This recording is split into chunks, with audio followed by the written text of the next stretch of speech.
अब अगर ट्रेलर देखकर आपको भी ऐसा फील आ रहा है कि ये द डर्टी पिक्चर का सेकंड पार्ट है और उसके साथ ऐसी भी फील आ रही है कि डर्टी पिक्चर के मुकाबले ये सस्ती लग रही है, तो ये आप ही नहीं और बहुत से लोगों की सोच है।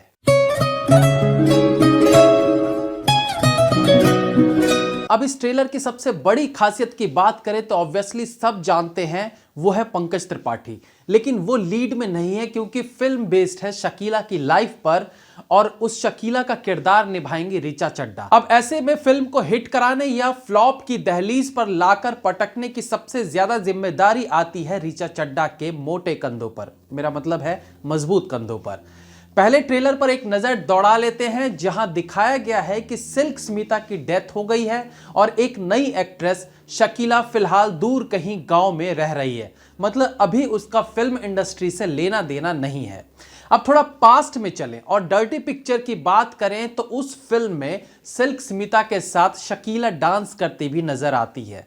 तो यहां से एक बात तो साफ हो जाती है कि सारे मिलके हमको पागल बना रहे के बच्चे, क्योंकि अगर द डर्टी पिक्चर में शकीला सिल्क स्मिता के साथ डांस कर रही थी तो इसका मतलब उसे ऑलरेडी एक एक्ट्रेस दिखाया गया था।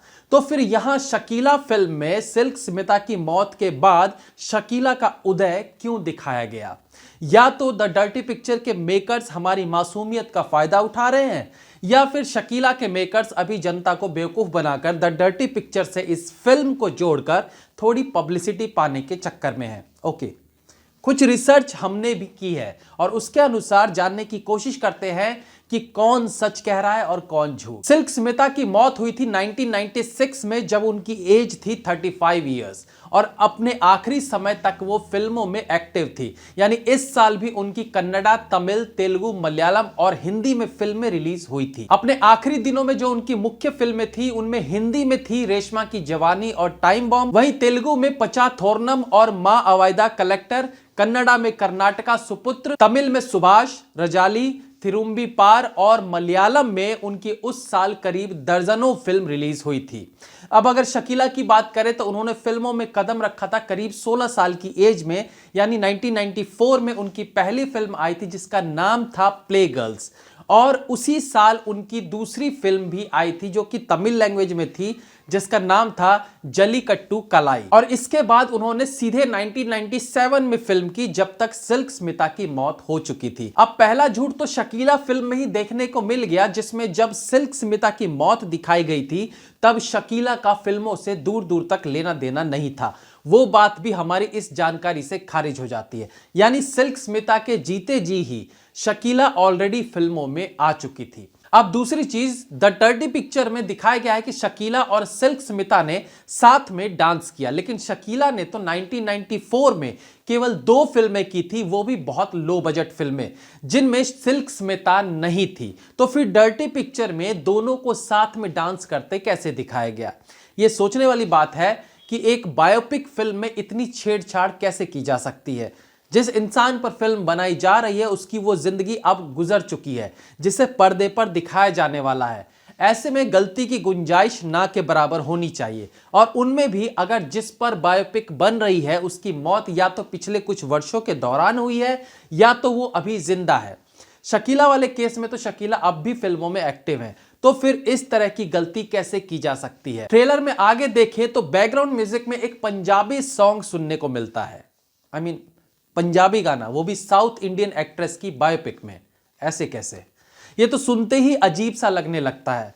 फिर आप उस एक्ट्रेस की शुरुआती कहानी दिखा रहे हैं, यानी करीब 1990 से अब तक की। ऐसे में आज के दौर का म्यूजिक सुनाई देना इस बायोपिक की फील को कम करता है। अगर इसमें 90s और अर्ली 2000 का म्यूजिक यूज किया जाता जो उस वक्त फिल्मों में इस्तेमाल किया जाता था तो शायद थोड़ा बेहतर लगता।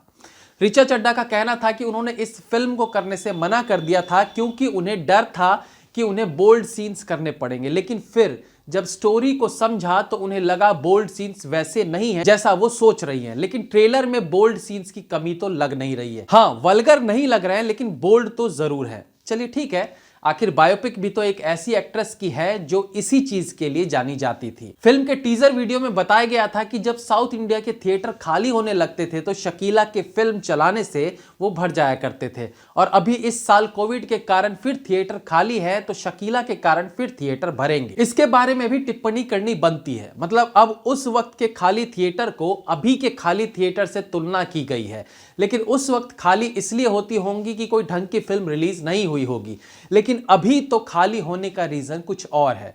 तो क्या वाकई में शकीला की फैन फॉलोइंग ऐसी है कि लोग अपनी जान हथेली पर रखकर थिएटर भरेंगे इस बायोपिक के लिए? शायद नहीं। एटलीस्ट ऋचा चड्ढा इतना बड़ा नाम तो नहीं है जिनके लिए थिएटर इस दौर में भर जाए। हाँ, पंकज त्रिपाठी का करिश्मा कुछ लोगों को थिएटर में खींच के ला सकता है, लेकिन ये भी सब जानते हैं कि ये एक फीमेल बेस्ड स्टोरी है जिसके लीड एक्ट्रेस है ऋचा, और पंकज त्रिपाठी सेकंड लीड है। तो पंकज त्रिपाठी अपने बलबूते कितना ऑडियंस खींच ला सकते हैं ये तो फिल्म रिलीज पर ही पता चल पाएगा। बताया जा रहा है कि फिल्म को करीब 1000 थिएटर्स में रिलीज किया जाएगा।